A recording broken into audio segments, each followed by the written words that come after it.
Welcome back to Xylem learning. നമ്മളിതാ second chapter cell ക്ലസ്റ്റേഴ്സിലെ most important questions ആണ് discuss ചെയ്യാൻ പോകുന്നത്. അപ്പോൾ എല്ലാ മക്കളും എന്ത് ചെയ്യുക, മാക്സിമം ഈ വീഡിയോ ഫ്രണ്ട്സിലേക്കൊക്കെ ഷെയർ ചെയ്യുക. വളരെ വളരെ ഇൻഫോർമേറ്റീവ് വീഡിയോ ആണ്. കാരണം നമ്മൾ പലതും പഠിക്കും, പക്ഷെ പഠിച്ചു കഴിഞ്ഞാൽ മാത്രം മതിയോ, പോരാ. ഇനി നിങ്ങൾ എഴുതാൻ പോകുന്ന എക്സാംസിന് വേണ്ടി ഫുൾ മാർക്ക് തന്നെ സെറ്റ് ആക്കണം. അപ്പോൾ അതുകൊണ്ട് നമ്മുടെ രണ്ടാമത്തെ ചാപ്റ്ററിലെ മോസ്റ്റ് ഇമ്പോർട്ടൻറ്റ് ക്വസ്റ്റ്യൻസ് ആണ് നമ്മൾ ഡിസ്കസ് ചെയ്യാൻ പോകുന്നത്. എല്ലാവരും റെഡിയാണോ? റെഡി ആണെങ്കിൽ നമുക്ക് നേരെ ക്വസ്റ്റ്യനിലേക്ക് കടക്കാലോ. യെസ്, ഫസ്റ്റ് ക്വസ്റ്റ്യൻ നോക്കിക്കേ. Observe the illustration and answer the following question. എന്താണ് തന്നിട്ട് ഇല്ലസ്ട്രേഷൻ നോക്കുക, എന്നിട്ട് എന്ത് ചെയ്യുക, ചോദ്യങ്ങൾക്ക് ഉത്തരം എഴുതാനാണ്. എന്താണ്? സൈഗോട്ട് എംബ്രയോ ആകുന്നു. എംബ്രയോയിൽ നിന്ന് ഡിഫറെൻറ്റ് ടൈപ്പ് ഓഫ് സെൽസ് ആകുന്നു അല്ലേ. എ ബി എന്ന പ്രക്രിയകൾ ഏതാണെന്ന് എഴുതണം. Name the process A and B. ഇവിടെ സിക്താണ്ഡം ഭ്രൂണമാവുന്നു. ഭ്രൂണത്തിൽ നിന്ന് വിവിധ തരം കോശങ്ങളായി മാറുന്നു. അപ്പോൾ ഇവിടെ എ എന്നും ബി എന്നും പറയുന്നത് എന്താണ് എന്ന ചോദ്യം. അതുപോലെ തന്നെ make a note about the process B. B എന്ന പ്രോസസ്സിനെ പറ്റി ഒരു നോട്ട് എഴുതാനുമാണ് ചോദ്യം. അപ്പോൾ നോക്കിക്കേ, സിക്താണ്ഡം ഭ്രൂണം, ഭ്രൂണത്തിൽ നിന്ന് വിവിധ കോശങ്ങളാണ്. എങ്ങനെയാണ് കോശം ഉണ്ടാവുന്നത്? അതിൽ നിന്നും കോശജാലം അല്ലെങ്കിൽ നമ്മൾ പറയുന്ന കലകൾ അല്ലെങ്കിൽ നമ്മുടെ ടിഷ്യൂസ് ഉണ്ടാവുന്നത് എന്നുള്ളൊരു പ്രോസസ്സ് നിങ്ങൾ കാണുന്നുണ്ട്. അപ്പോൾ നോക്കാം, എ എന്ന് പറയുന്നത് സൈഗോട്ട് എങ്ങനെയാണ് എംബ്രിയോ ആയി മാറുന്നത്? സെൽ ഡിവിഷനിലൂടെയാണ് അല്ലേ, കോശ വിഭജനത്തിലൂടെയാണ്.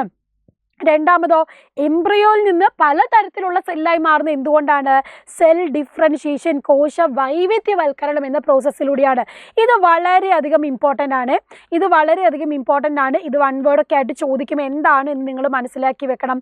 ഒരു കോശത്തിൽ നിന്ന് എന്തൊക്കെയാണോ ഒരു കോശത്തിൽ നിന്ന് എന്ത് ചെയ്യുന്നു, പല കോശങ്ങൾ അല്ലെങ്കിൽ എംബ്രയോയിൽ നിന്ന് പല കോശങ്ങൾ വിഭജിച്ചുണ്ടാവുന്നതിനെയാണ് നമ്മൾ എന്ത് പറയുന്നത്? സെൽ ഡിഫറൻഷിയേഷൻ എന്ന് പറയുന്നത്. അങ്ങനെയാണെങ്കിൽ എന്താണ് ഈ differentiation? Some cells change into new cells by attaining diversity in their structure and function gradually is called cell differentiation. എന്താണ് ഈ കോശ വൈവിധ്യവൽക്കരണം? ചില കോശങ്ങൾ ക്രമാനുഗതമായി ഘടനയിലും അതേപോലെ ധർമ്മത്തിലും വൈവിധ്യം കാണിക്കുന്നു.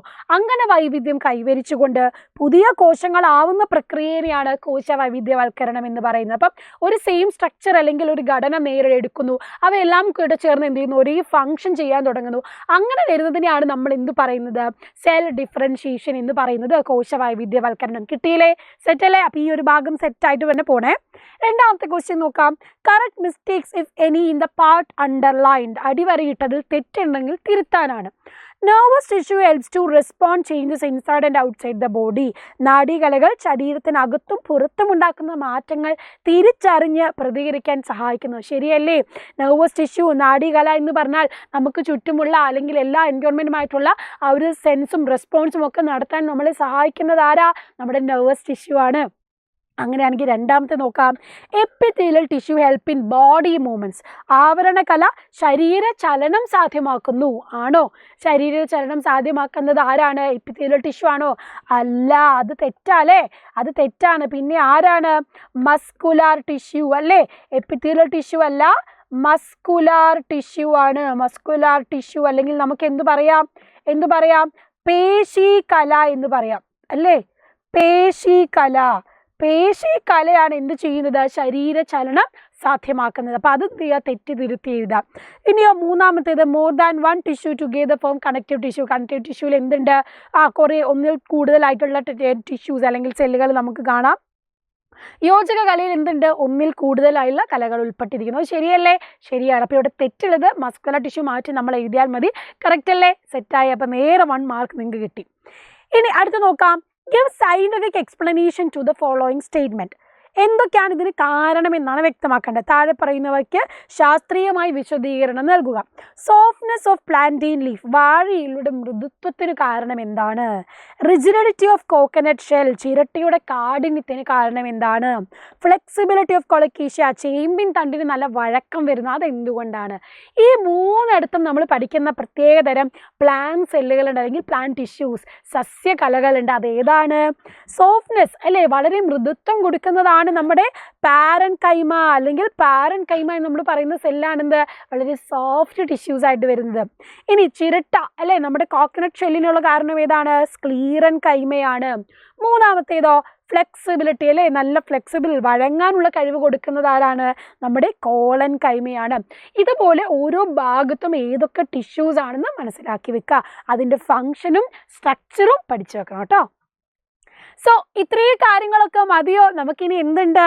യെസ്, NMMS ഒക്കെ ക്രാക്ക് ചെയ്യേണ്ടതുണ്ട്. അതിനുവേണ്ടി പഠിക്കുന്ന മിടുക്കരായ കുട്ടികളാണ് ഇവിടെ ഉള്ളത് അല്ലേ. അപ്പം അതിനുവേണ്ടി നിങ്ങൾക്ക് എല്ലാ സപ്പോർട്ടും തരാൻ വേണ്ടിയിട്ടാണ് സൈലം നിങ്ങൾക്ക് എല്ലാവർക്കും ഫ്രീ ആയിട്ട് ബ്രഹ്മൂസ് ബാച്ച് അവൈലബിൾ ആക്കിയിരിക്കുന്നത്. റെഗുലർ ലൈവ് ക്ലാസ്സസ് ഉണ്ടാകും, അതുപോലെ റെക്കോർഡഡ് ക്ലാസ്, മോഡൽ എക്സാംസ്, അതുപോലെ തന്നെ എക്സ്പേർട്ട് ഫാക്കൾട്ടീസിൻ്റെ ക്ലാസ്സാണ് നിങ്ങൾക്ക് ലഭിക്കുന്നത്. പ്രീവിയസ് ഇയർ ക്വസ്റ്റ്യൻ പേപ്പർ ഡിസ്കഷനൊക്കെ നടത്തി NMMS ഷുവറായിട്ട് ക്രാക്ക് ചെയ്യാനാണ് നമ്മൾ പോകുന്നത്. അപ്പം നേരെ നമ്മുടെ ബ്രഹ്മൂസ് ബാച്ചിലേക്ക് ജോയിൻ ചെയ്യുക. അവിടെ നിങ്ങൾക്ക് ആവശ്യമായിട്ടുള്ളത് എല്ലാം നമ്മൾ സെറ്റ് ആക്കിയിരിക്കും. എല്ലാ സബ്ജക്റ്റും വെൽ ക്ലിയർ പാക്ക് ആയിട്ടാണ് നമ്മൾ മുന്നോട്ട് പോവുക. ഓക്കെ, അപ്പോൾ അതുകൊണ്ട് എന്ത് ചെയ്യുക, നേരെ അങ്ങോട്ട് ജോയിൻ ചെയ്യാം. അപ്പോൾ റിവിഷൻ സ്പെഷ്യൽ ആയിട്ടുള്ള റെക്കോർഡഡ് വീഡിയോസ് എല്ലാ ദിവസവും നിങ്ങൾക്ക് ലഭിക്കും. അതുകൊണ്ട് തന്നെ ഇതേപോലെ തന്നെയാണ് നമ്മുടെ യോധ ബാച്ചും. നിങ്ങൾ 8ാം ക്ലാസ്സിൽ NMMSൽ പ്രിപ്പയർ ചെയ്യണം. അതുമാത്രമല്ല, നമുക്ക് എക്സാമൊക്കെ പഠിച്ച് എല്ലാ കോൺസെപ്റ്റും ക്ലിയർ ആക്കി പോകണം. അതിന് വേണ്ടിയിട്ടാണ് നമ്മുടെ യോധ ബാച്ച് ഉള്ളത്. അതുകൊണ്ട് എൻ്റെ മക്കൾ എന്ത് ചെയ്യുക, ഇത്രയും പെട്ടെന്ന് തന്നിരിക്കുന്ന നമ്പറിലേക്ക് കോൺടാക്ട് ചെയ്ത് നമ്മുടെ യോധ ബാച്ചിലേക്കും വരിക. അവിടെ നിങ്ങൾക്ക് എല്ലാം എന്തുണ്ട് ലഭിക്കും. കാരണം നല്ല രീതിയിൽ കോൺസെപ്റ്റ് ക്ലിയർ ആകും. എല്ലാ സബ്ജക്റ്റും നല്ല പക്കായിട്ട് നമ്മൾ സെറ്റാകും. അതുകൊണ്ട് ഒരു കൺഫ്യൂഷനും എടുക്കേണ്ട. ഇതും സമയം വൈകിട്ടില്ല. എത്രയും വേഗം തന്നെ യോധ ബാച്ചിലേക്ക് ഈ നമ്പറിലേക്ക് കോൺടാക്ട് ചെയ്ത് വിളിക്കുക.